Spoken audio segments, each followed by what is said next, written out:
Bueno, para avanzar un poco en lo que tiene que ver con la planificación en el área de lengua, específicamente en la escuela, pero no restringida a la escuela, porque también podemos pensar este tipo de intervenciones en ciclo básico, en enseñanza media.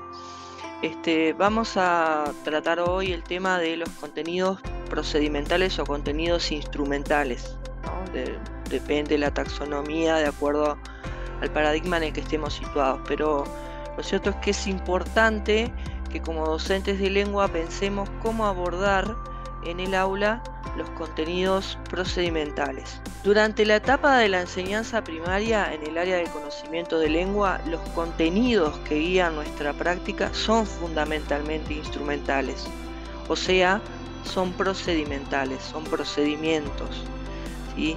Apuntan al desarrollo de algunas habilidades. Al menos el tratamiento que hacemos de los contenidos es casi siempre instrumental o procedimental. Nos proponemos que los niños aprendan a hacer tal o cual cosa, que desarrollen competencias como usuarios de su lengua materna, lo cual será luego constatable en lo que logran hacer con ella.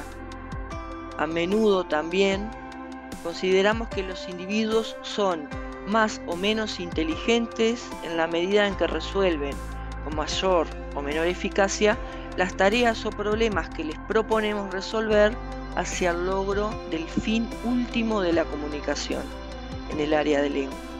El aprendizaje de la lengua se plantea entonces como la apropiación de un instrumento sujeto a ser usado en nuevas situaciones, tanto con el propósito de la comunicación como con el propósito de medio para el logro de aprendizajes en otras áreas del conocimiento y a lo largo de toda la vida del individuo.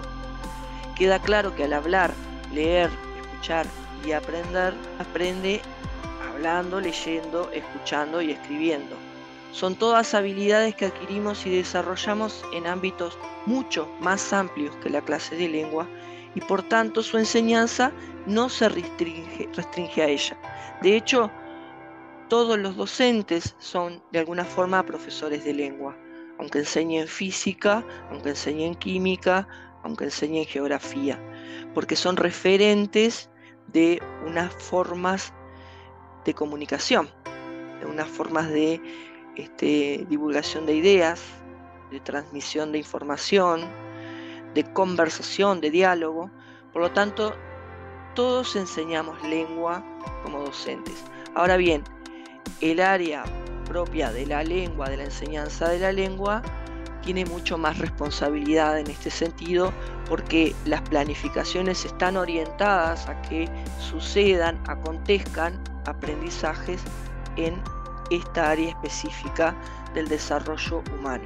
Cuando hablamos de los contenidos procedimentales o instrumentales, estamos concretamente hablando de saber hacer, ¿no? O estamos dirigiendo nuestra atención como docentes a desarrollar unas habilidades y unas posibilidades en los sujetos de que puedan resolver situaciones lingüísticas, en nuestro caso en particular, ¿no? Estamos en el área de la lengua. Es importante que pensemos en qué medida pondremos a disposición de nuestros alumnos situaciones que les permitan desarrollar sus potenciales lingüísticas, con el fin de llevar a cabo prácticas comunicativas eficientes. En este sentido, pensaremos contenidos procedimentales que habiliten aprendizajes reales en los usuarios de la lengua, aprendizajes que trasciendan la resolución instrumental de las actividades de clase y sean útiles para resolver problemas reales de su vida de relación, más allá de los límites del ámbito escolar. En el área de lengua, los contenidos procedimentales son el núcleo que organiza todos los aprendizajes. Y como en el resto de las áreas, hay algunos de ellos que son generales, a pesar de que el contenido al que se aplican los haga cualitativamente distintos y sean necesarios unos aprendizajes específicos para poder transferirlos de manera eficaz. La gran mayoría de los procedimientos en lengua son propios del área cuando se aplican a contenidos prescriptos en el área y pasan a ser generales cuando se aplican a contenidos de otras materias, como el caso de la lectura, por ejemplo. Leer un cuento, en el sentido de comprenderlo, demanda unos dominios, habilidades y estrategias diferentes de los necesarios para leer un problema, y no es posible deducir que necesariamente quien lee acertadamente un cuento puede comprender el enunciado de un problema científico o de un problema matemático. Los maestros enseñamos a leer textos propios del área de lengua, pero también tenemos la responsabilidad de enseñar a leer textos de otras áreas y de otras situaciones no escolares, para que los procesos vinculados a la lectura sean realmente aprendidos como instrumentos válidos en las interacciones a que se expondrán y o generarán los alumnos. De esta manera, los aprendizajes de los procedimientos lingüísticos exigen un compromiso a nivel del centro, que integra un proyecto curricular que claramente debe trascender la clase concreta de lengua de un maestro concreto. Si bien en nuestro programa oficial de primaria los contenidos no aparecen discriminados de acuerdo con su taxonomía en conceptuales, procedimentales y actitudinales, podemos inferir cuáles de ellos apuntan a la enseñanza instrumental de algunos de los componentes de nuestro sistema lingüístico. Básicamente porque para que los niños construyan algunos conceptos inherentes al campo de la lengua, será necesario que aprendan a realizar algunas acciones, a llevar a cabo ciertos procedimientos, en definitiva, a poner en funcionamiento de manera inteligente los conocimientos que pretendemos que aprendan. En este sentido, y sumado a esto, cuando planificamos nuestras inversiones en el área, tomamos varias decisiones fundadas en diversos aspectos en cuanto a lo que pretendemos enseñar a partir de cada actividad propuesta. Si nos remitimos a enunciar en nuestra planificación los contenidos prescriptos en el programa oficial, básicamente enseñaremos conceptos que constituyen el corpus curricular de nuestro sistema lengua. Sin embargo, a menudo a la hora de evaluar, lo que evaluamos o lo que valoramos son procedimientos. Es decir, planificamos, por ejemplo, enseñar el concepto de verbo en forma personal y la relación de este con los constituyentes de la oración, y luego consideramos que el niño aprendió este concepto si a partir de una oración dada logra discriminar el verbo de los otros sintagmas y establecer las relaciones entre ellos. O enseñamos la estructura formal de un texto de secuencia predominantemente narrativa y evaluamos luego si los alumnos logran identificar claramente los momentos de la secuencia. Por lo tanto, enseñamos conceptos y evaluamos procedimientos, la más de las veces. Sobre la base de lo antes expuesto, mi propuesta concreta consiste en clarificar de la manera más acertada posible hacia qué plano de acción apuntan nuestras intervenciones y dotar de coherencia nuestra planificación en el sentido de que, si se enseñan conceptos, se evalúen conceptos, y si se enseñan procedimientos, se evalúen procedimientos.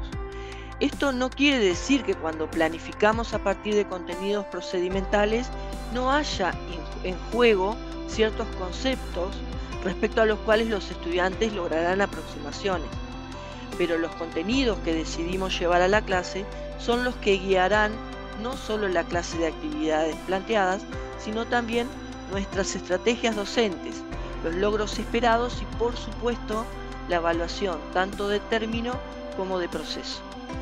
Es bien sabido que los seres humanos no aprendemos contenidos, sino que construimos conceptos, aprendemos procedimientos y nos apropiamos de valores. Los contenidos, como tales, solo son artilugios, constructos didácticos diseñados, ya sea por agentes externos a nosotros, prescriptos en el programa, o ya sea por los docentes mismos en función de las necesidades constatadas en su grupo particular, con el fin de dirigir y organizar las prácticas. Por tanto, nos cabe a nosotros tomar las decisiones que consideramos justas y necesarias para guiar cada una de nuestras intervenciones en la comunidad de aprendizaje que integramos. A la hora de planificar la clase de lengua, es necesario que pensemos, por un lado, qué vamos a enseñar Y por otro lado, ¿para qué lo vamos a enseñar? Como primer paso. Cuando digo qué vamos a enseñar, bueno, vamos a estar pensando si lo que vamos a enseñar es un concepto, un hecho, un procedimiento, un valor socialmente válido. De ello dependerá no solo la actividad a plantear, sino también los recursos que pondremos a disposición, las estrategias de intervención que utilizaremos, las habilidades cognitivas que pondrán al servicio de su aprendizaje los estudiantes, el grado de autonomía que potenciaremos en la resolución o ejecución de la actividad, las posibilidades de transferencia de los nuevos conocimientos, la forma y el diseño de la evaluación, las responsabilidades dentro del proceso, es decir, únicamente el maestro va a evaluar o todo el colectivo de aprendizaje va a tener la posibilidad de hacerlo. Por otro lado, vamos a pensar para qué vamos a enseñar ese contenido o eso que vamos a enseñar. ¿Qué pretendemos lograr con nuestra intervención a partir del diseño en contenido, ¿verdad? De ese diseño curricular? Que los niños sepan acerca de algo que ocurrió, que construyan nuevas aproximaciones en su conceptualización respecto de algún componente de la lengua, que amplíen su repertorio cultural, que dominen unas habilidades, que se apropien de las maneras de hacer algo, etcétera, etcétera. Si nuestra intervención pretende la adquisición, dominio y apropiación de ciertos procedimientos, entonces enunciaremos algún contenido procedimental.